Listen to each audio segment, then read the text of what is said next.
Alright, so in this video I'm going to talk about the hips. So your hips is a ball and socket joint, which ball and socket joints have the largest range of motion, the largest capabilities. And this makes them more prone to injury and prone to tightness. Now I mainly want to focus on how to open the hips. So I'm going to put a picture up to help you visualize that.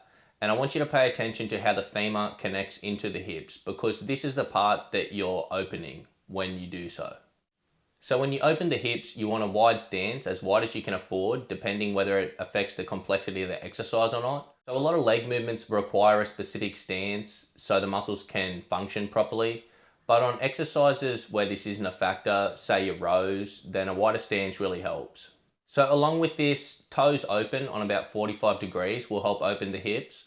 And also the most important part is an outwards rotation of the knees, which will help shift the femur out of the way. So on your hinging movements and your compression movements, that outwards rotation of the femur is going to allow your femur to pass through your hips rather than have to go around them, which is pretty important. So across the board, this will create a much more natural movement, and it doesn't generally occur naturally, hence why I wanted to talk to you about it. Alright, now I thought I'd give you a look at this opening of the hips that we've been speaking so much about. So you can see that the outwards rotation of the knees is going to encourage the femur to sit on an outwards angle. So what this does is it allows the femur to pass through the hips instead of having to go around them.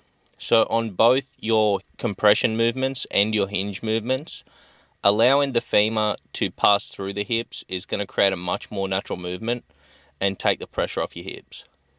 Alright, so we've seen it on the squat, which is a compression movement, and on those kinds of movements, it's going to make all the difference. So things like your squat, your leg press, your lunges, your step-ups, compression movements on the legs. So now we can see the same thing in effect on a hinge movement, where it's not so much make or break, but it will still improve the exercise drastically.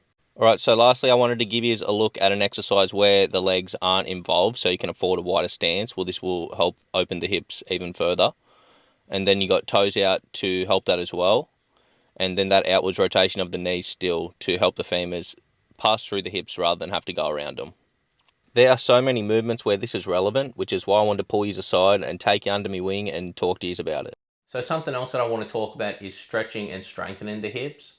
So stretching the surrounding muscles will help loosen your hips up, and you can always Google hip specific stretches and just do which one feels better for you. To strengthen the hips, I think the hip adductor and hip abductor are really good. I always start my leg sessions with them, and it's helped me out heaps with it.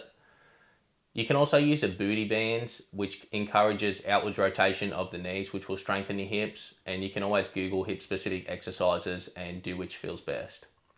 Anyway, hope that helps. Catch you later.